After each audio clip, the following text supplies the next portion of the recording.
በዜማ ቤተሰቦች የሀብት መንገድ ቀጣይ ክፍል ተመልሰን ተገናኘን። አብራችሁን ቆዩ። የሀብት መንገድ ደራሲ ሮበርት ኪዮሳኪ፣ ትርጉም ብርሃኑ በላቸው፣ ተራኪ መክሊት። ክፍል 9። በራስ ጥቅም ላይ ለማተኮር ከወሰንክ በኋላ ግብን የምታስቀምጠው እንዴት ነው? ብዙ ሰዎች ሙያቸው ላይ በመቆየት በደሞዛቸው ንብረት ለማፍራት ይሞክራሉ። የንብረታቸው መጠን ከፍ ሲል ስኬታቸውን የሚለኩት እንዴት ነው? ሰዎች ሀብታም መሆናቸውን የሚያውቁት መቼና እንዴት ነው?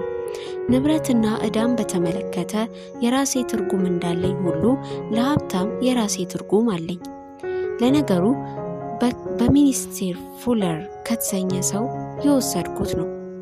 በ1961 አርክቴክቶችን ሁሉ ባስገረመ መልኩ ጂኦዴስክ ዶም ለተሰኘ ስራው የባለቤትነት መብት ጥያቄ አቀረበ። ባቀረበው ማመልከቻ ውስጥ ግን ስለ ሀብት አንድ ነገር ብሎ ነበረ።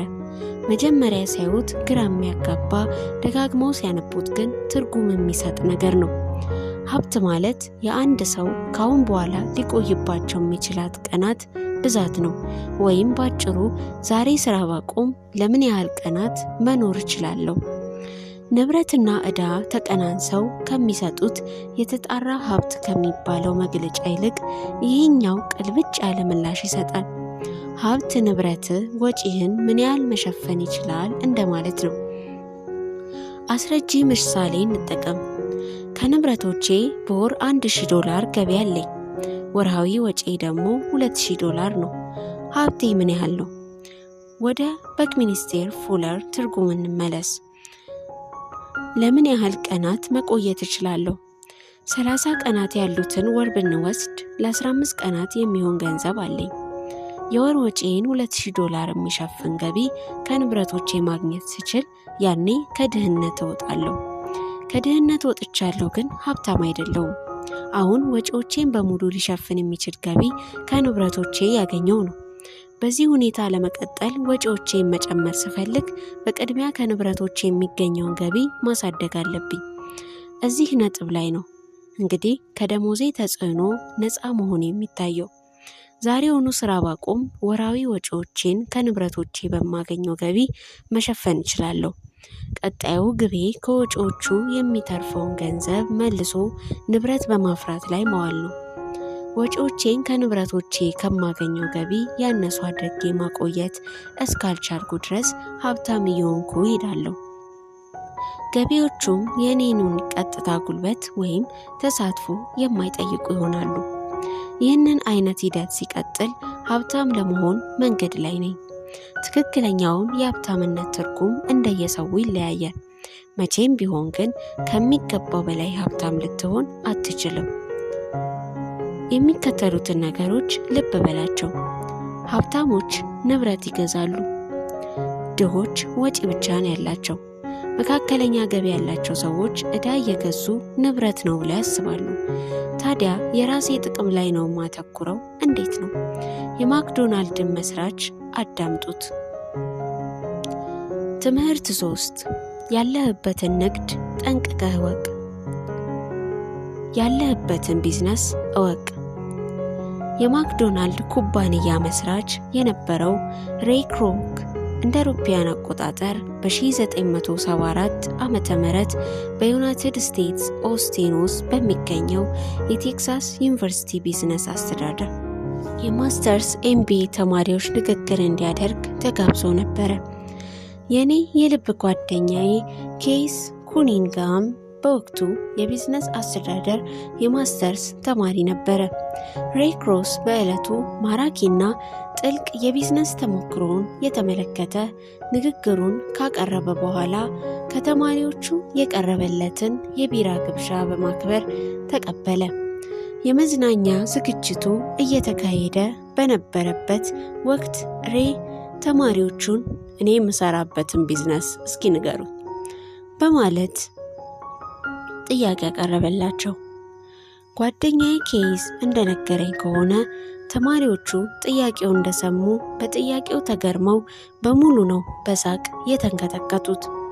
ብዙዎቹ ተማሪዎች እንዲያውም የሬ ክሮክ በጥያቄው ሆን ብሎ እያሞኛቸው እንደሆነ አስበዋል። ለጥያቄው መልስ ያላገኘው ሬ በድጋሚ የመሰራበትን ቢዝነስ ንገሩኝ ብሎ ጠየቃቸው። ተማሪዎቹ አሁንም በድጋሚ ሳቁ። በመጨረሻም አንድ ደፋር ተማሪ ሬ እንደው ማን ይሙት አንተ የሃምበርገር ቢዝነስ እንደምትሰራ ማወቅ ይኖራል በማለት ጠየቀው። ሬ ጉሮሮውን እያጠራ አዎ እንዲህ ብላችሁ መልስ እንደምትሰጡኝ አስቤያለሁ በማለት ዝም አለና እንደገና ፈጠን ብሎ ክቡራትና ክቡራን እኔ በሃምበርገር አይደለም የምሰራው የኔ ቢዝነስ የሪል ስቴት ልማት ነው ብሎ ተናገረ። ኬይዝ እንደነገረኝ የማክዶናልድ መስራቹ ሬ የራሱን ቢዝነስ ምልከታን ሲገልጽ የጊዜ አጠቃቀሙ የሚገርም ነበር። ሬ በቢዝነስ እቅድ ውስጥ በቅድሚያ ትኩረት ያደረገው የሃምበርገር ቢዝነሱን ፍራንቻይዝ ለማድረግ ነበረ። በፍራንቻይዝ አሰራር አንድ ትርፋማ ቢዝነስን ሌሎች የቢዝነሱን ስምና መላውን አሰራር ተከትሎ በህጋዊ ስምምነት የሚሄድ ጥምር ቢዝነስ ነው። በዚህም እያንዳንዱ ፍራንቻይዝ የሚደረገው ቢዝነስ የት አካባቢ መሆን እንዳለበት አልጠፋው።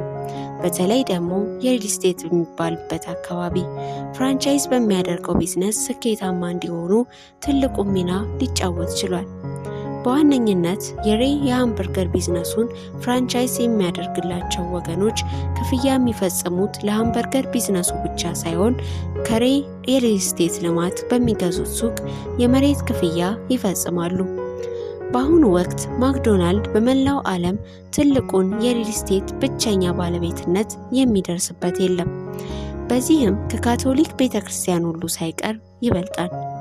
በዚህም የተነሳ ማክዶናልድ በአሜሪካ ብቻ ሳይሆን በሌሎችም በርካታ አገሮች ዋና ዋና የቢዝነስ እንቅስቃሴ በተጣጣፈባቸው ከተሞች ውስጥ የሚገኙ ውድ ቦታዎች ባለቤት ጭምር ነው። እንደ ኬይዝ ገለጻ በህይወቱ ውስጥ ካገኛቸው በጣም ጠቃሚ እውቀቶች የገበያው የዚያን ዕለት ነበረ።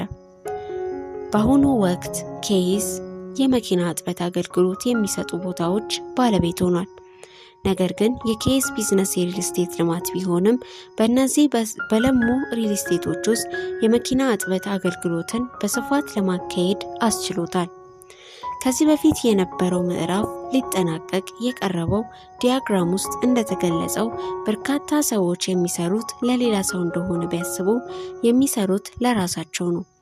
በቅድሚያ ለኩባንያው ባለቤት ይሰራሉ፣ በመቀጠልም ለመንግስት ይሰራሉ፣ በታክስ መልክ ይከፍላሉ፣ በመጨረሻም ለባንኮች ነው የሚሰሩት።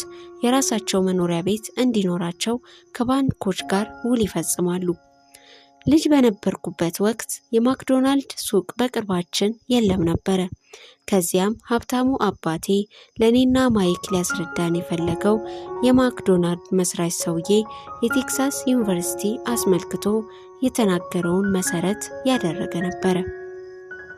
ይህም ሚስጥር ሀብታሞችን የተመለከተ ነው። ይህ ሚስጥር የራስህን ቢዝነስ ቅረጽ የሚለው ነው። ገንዘብ በማግኘት የሚደረግ ልፋት ወይም ግብ ዘውትር በቀጥታ የሚገናኘውና የመጨረሻ ውጤቱም ሰዎች መላው ህይወታቸው ሁሉ አንድ ሰው ለማገልገል ከመዋል ጋር ሲገናኝ ነው። እንዲያውም ብዙዎች ቀኑን ሙሉ ሰርተው ከስራ ሲወጡ በእጃቸው ላይ ቤሳ ቢዝን የላቸው። አዎ የአንድ ምስል ዋጋ ከሺህ ቃላቶች በላይ ይበልጣል። ከዚህ በታችም የምናቀርበው መረጃ የወጪና የቀሪ ሀሳቦችን የሚያሳይ ሲሆን የሬ ካርልን ምክርም በሚገባ የሚገልጽ ነው። ያንተ ሙያ ለባለቤቱ መስራት፣ ወጪው ደግሞ ለመንግስት መስራት፣ ቋሚ ሀብትና ያንተ ቢዝነስ ግን ባዶ ሲሆን እዳው ለባንክ መስራት ይሆናል። በአሁኑ ወቅት እየተሰራበት የሚገኘው የትምህርት አሰጣጥ ስልት ትኩረት የሚያደርገው ወጣቶች ከትምህርት በኋላ ጥሩ ገቢ የሚያስገኝ ስራ እንዲያገኙ ክህሎታቸውን ማሳደግ ላይ ነው። የእነዚህ ወጣቶች ህይወት የሚሽከረከረው በሚያገኙት ደሞዝ ዙሪያ ብቻ ነው። ወይ ቀደም ተብሎ እንደተነገረው ትኩረት የሚያደርጉት የገቢያቸውን ዝርዝር በሚያሳውቀው አምድ ላይ ብቻ ነው። እነዚህ ወጣቶች በትምህርት ቤቶች ውስጥ የአካዳሚ ክህሎታቸውን ካሳደጉ ተጨማሪ የሙያ ባለቤት እንዲሆኑ ወደሚያደርጓቸው ከፍተኛ የትምህርት ተቋማት ይሄዳሉ። ከዚያም መሐንዲስ፣ ሳይንቲስት፣ የፖሊስ ኦፊሰር፣ አርቲስት ወይም ጸሐፊ ወዘተ በመሆን ጥናት ይጀምራሉ። በዚህ የሙያ ክህሎት ደግሞ እነዚህ ወጣቶች የሥራ ኃይል በመሆን ገንዘብ በማግኘት ሲሉ ብቻ ስራ ይገባሉ። እዚህ ጋር በዋነኝነት መዘንጋት የሌለበት በሰዎች ሙያና ቢዝነስ መካከል ሰፊ ልዩነት መኖሩን ነው። ዘውትር ሰዎችን ቢዝነስ ምንድን ነው በማለት ስጠይቃቸው በአንድ ወቅት አንዱ እኔ ባንክ ሰው ነኝ ብሎኛል። ከዚያም የራስ ነው ባንኩ ብዬ ስጠይቃቸው አይ የምሰራው እዚያ ነው ብሎ መለሰልኝ። እዚህ ጋር የምንረዳው ሰዎች ሙያውና በቢዝነስ መካከል ያልገባቸው ነገር መኖሩን ነው። በሙያቸው የባንክ ሰራተኞች ሊሆኑ ቢችሉም አሁን ድረስ የራሳቸውን የሆነ ቢዝነስ መፍጠር ይገባቸዋል። የማክዶናልድ መስራቹ ሮይ ክሮክ ግን በባለሙያነቱና በቢዝነስ መካከል ያለው ልዩነት ጠንቅቆ እየተረዳ ነው። የሱ ባለሙያነት ምንጊዜም ቢሆን አንድ አይነት ብቻ ነው። በሙያው የሽያጭ ሰራተኛ ነው። በአንድ ወቅት የወተት ማቀነባበሪያ ማሽንን ሊሸጥ ቢቆይም ብዙም ሳይቆይ የራሱን የሃምበርገር ንግድ ፍራንቻይዝ እንዳደረገ ለሌሎች ቢዝነሱን መሸጥ ጀመረ።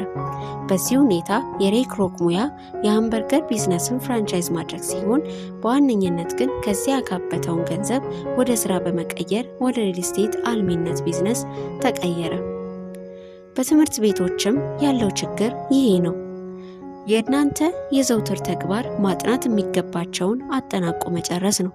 ለምሳሌ ስለ ምግብ ዝግጅት ያጠናችሁ ከሆነ በመጨረሻ የምግቡ አብሳይ ባለሙያ ትሆናላችሁ። ያጠናችሁት ሕግ ከሆነ በመጨረሻ የአቃቤ ሕግ ስራ መያዝ ትችላላችሁ። ወይም ደግሞ የተማራችሁት አውቶ ሜካኒክ ከሆነ የሜካኒክነት ሙያ ባለቤት ትሆናላችሁ። እዚህ ጋር እንደ ስህተት የሚጠቀሰው ብዙዎች የአንድ ሙያ ባለቤት ከሆኑ በኋላ ስለ ራሳቸው ቢዝነስ ለመፍጠር ሲዘናጉና ጨርሶውኑ ሲረሱት መስተዋሉ ነው። ይሁን እንጂ እነዚህ ሰዎች ህይወታቸው ሙሉ የራሳቸው ቢዝነስ በአይምሯቸው ለመቅረጽ የሚተጉ ቢሆኑ ኖሮ በመጨረሻ ሀብታም ሰው መሆን ይችሉ ነበረ። ውድ የመጽሐፍን በዜማ ቤተሰቦች የሀብት መንገድ ክፍል 9 የተከታተላችሁትን ይመስል ነበር። በቀጣይ ክፍል እስከምንገናኝ ላይክ፣ ሼር፣ ሰብስክራይብ በማድረግ ቤተሰብ በመሆን ቆዩን። ሰላም።